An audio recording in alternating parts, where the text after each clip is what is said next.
it's Vanessa, and welcome to my channel where we discuss reigning over your life, conquering what's holding you back, and living life in victory each day using simplified strategies that work for you. And I am feeling panicky. I don't know about you guys, but if you're watching this video real time, it's election 2020 week, and it's just, no matter who you are, it's probably just causing some added stress. Yeah, added anxiety, added worry, and added panic. How are you feeling? Okay. Now, luckily, I have not experienced any full-blown panic attacks, but I've been having panic sort of hovering in the background and nagging at me a little bit. And I will say, thank goodness, I don't know about you guys, but thank goodness I've had those stress attacks that we talk about on this channel.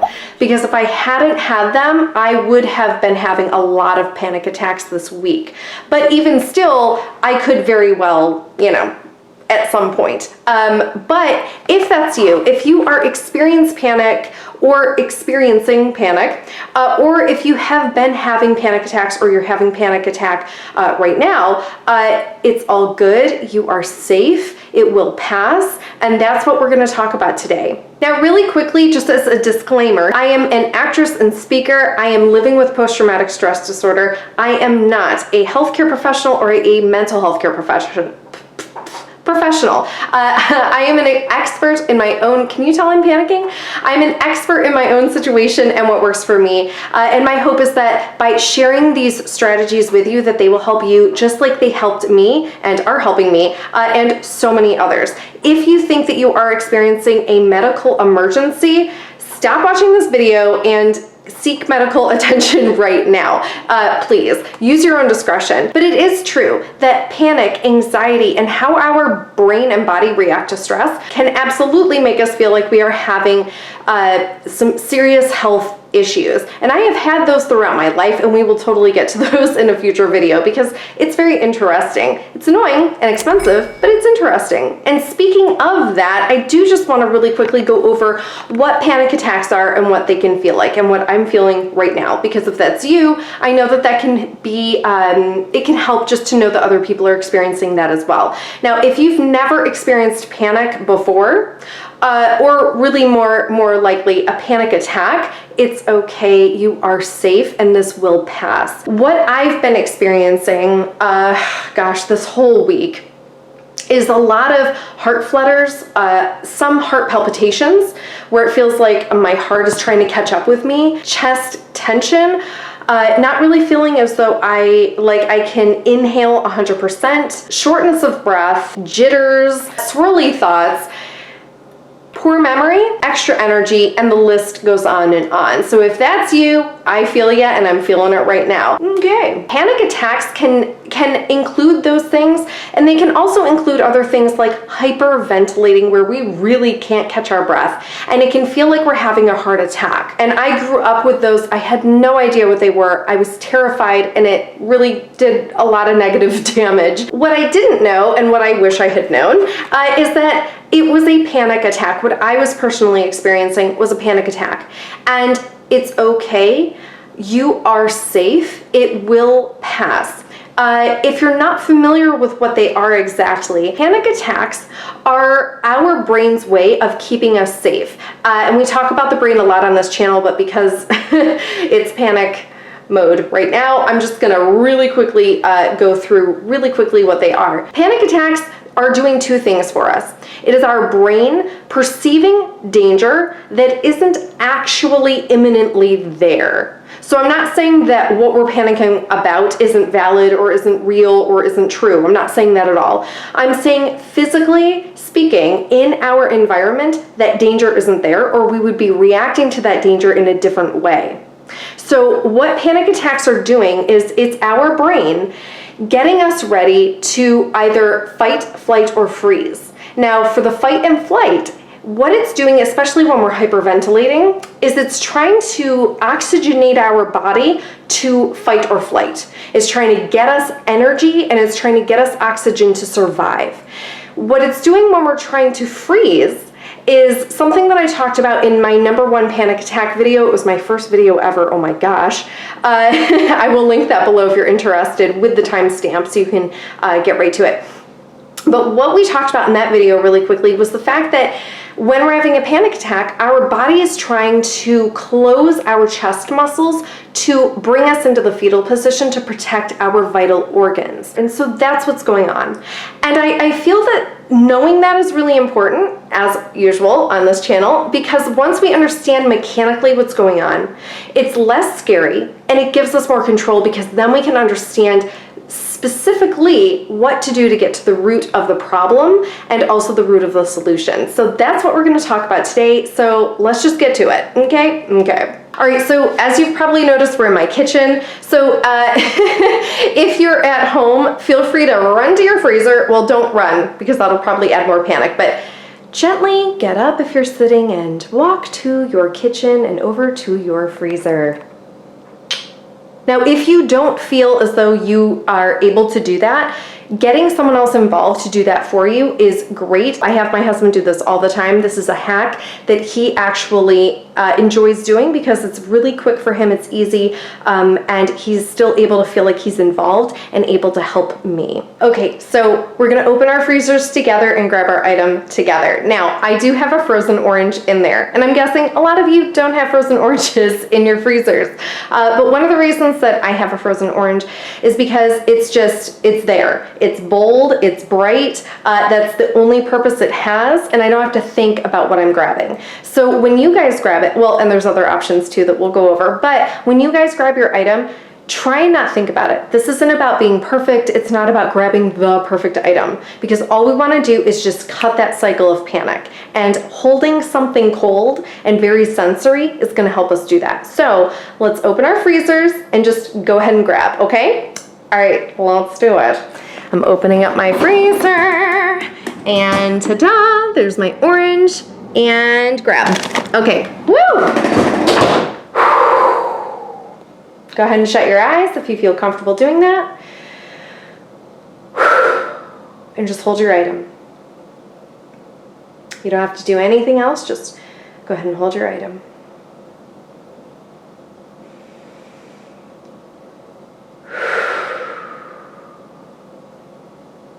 Awesome. If you need to pause the video, go ahead and do that. And while we just hold our item, I'm going to put my camera back on the tripod. Gosh, that was cold.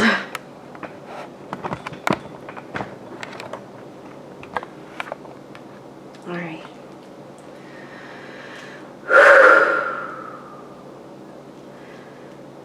And what I invite us to do is to just notice the initial reactions that we are having holding this item. Mentally, physically, and emotionally.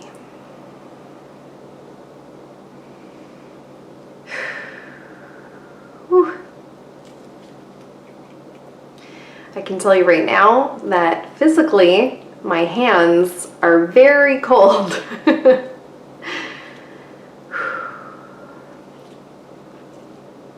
But what I'm also experiencing for myself personally, and what you might be feeling too, is less panicked. And that's the whole point. But really physically, I don't have as much panic going on. It's easier for me to breathe. I don't feel as tense. I don't feel those butterflies as much.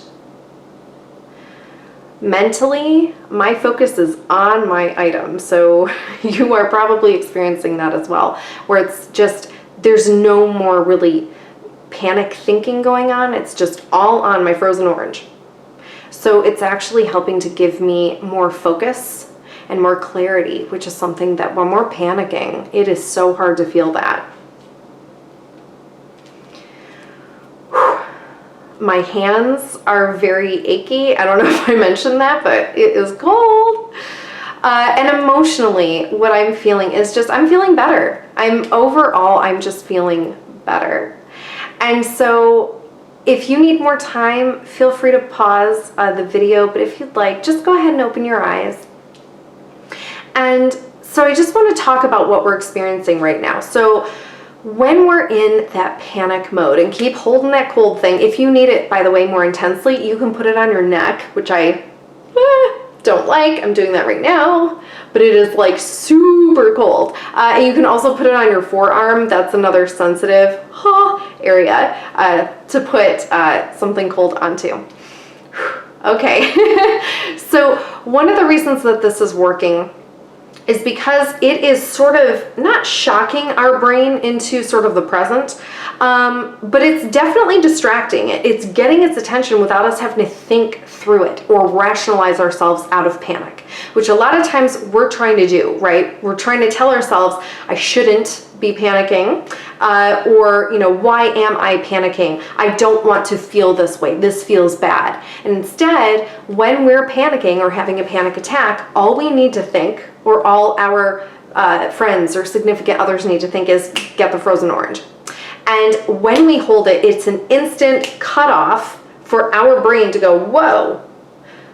And then it sort of allows us to become more rational because it's waking up different areas of our brain, using these different, or activating our different senses, which we do talk about in previous videos, which I will link below. But what it's actually really distracting me right now, I'm sorry. Whew, okay. But what it's also helping us to do is to let our brain know. It's talking to our brain and saying, hey, there's no danger. If there was danger, would I be holding a frozen orange right now and looking at it and taking time to think about the orange? No, I would be focusing on the danger. So it helps to retrain our subconscious brain that's trying to keep us in survival mode, to know that there's nothing that we need to be surviving right now if we are in fact in a safe environment. And so holding something cold, especially a frozen orange, can actually do a lot. Now, before we go, I just invite us to look at what we picked up. So what did we grab out of the freezer? For me, the frozen orange has a lot going on. It seems a little simple, but it's a bold color. There's actually various colors going on in the frozen orange, okay? There's also a sticker. And when we focus on what things look like, it helps us take ourselves out of that panic and stress and anxiety and focus on something that's sort of neutral. It also has pores on it, and I don't know what these thingies are, sorry, but it has stuff going on. Okay, so what we can also do, and what's great about the frozen orange, is we can stick our nails into it. We can actually pierce the rind with our nails. And what it actually helps do, don't mind my poor nail polish job, I'm panicking, okay? All right, so what it's actually doing is it's giving us something, especially if we're angry, we can sort of dig our nails into it and rip it if we need to. But it's actually giving us something to smell that smells really good. It's allowing that citrus scent to come out. It's on my fingers, so as I move my fingers around, I'm smelling it. It's giving me something to do physically and to pay attention to, sort of tossing it back and forth in my hands. I can roll it around. I can listen to how it sounds. I don't know if you can hear that. It's not as frozen now that I've been touching it, but there's a sound to it. That's also one of our senses. If I wanted to lick it, which I don't, it would be another sense, taste. So I think we've gone through all of them. Sight, scent, hearing, taste, and touch. Yes. And then when you're done with it, it can go right back in the freezer. Easy peasy. So there you go. That's the frozen orange hack. And again, you can grab whatever, but if you want, go ahead and go to the store. You can get a clementine or a grapefruit or an orange. And it's something that actually can help you. But also if you have kids, you can use the clementines because they're a little bit smaller to help walk your kids through any panic or any negative feelings that they might be feeling as well. And if you have found that this hack isn't necessarily working for you, it's all good. There are other hacks that we talk about on this channel and other ways that we can walk through our panic and anxiety. I'm going to post post stress hacks below. If this worked for you or if it didn't work for you, feel free to use those to continue to sort of investigate your panic and figure out what's really going on. I'm going to be doing that when I'm done with this video here, because just because our panic attack is over, or just because our panic is going away, sometimes, in fact, a lot of times when we experience these things, we don't know what the cause is. And a lot of times it can actually help to address those situations so that we can figure out in a more rational way how to take more control and how to feel better in the situation. And using the frozen orange can help us guide us into that. If you're out and about and you're not at home for your frozen orange, you can always get a cold drink at the gas station or the drive-thru, or if you have something in your car that's cold or metallic that you can touch, or just, again, activating those 5 senses, again, with other items, that can help you as well. So there you have it, guys. This hack has worked for me so much that I've actually bought bags of oranges and gifted them to people who I knew were suffering with stress and anxiety, and it really did work for them. So it's kind of a cool gift if you know someone that might be needing this as well. Anyway, that's that. And in the words of Lena Headey, anxiety and panic is a beast, and we must talk to the beast. And sometimes a frozen orange can do that. So I hope you have a wonderful evening. Wish me luck. A wonderful next few days, a wonderful week, and I cannot wait to see you next time. Thanks for being here. You've definitely helped me feel better, and I can't wait to see you next time. All right. Bye, guys.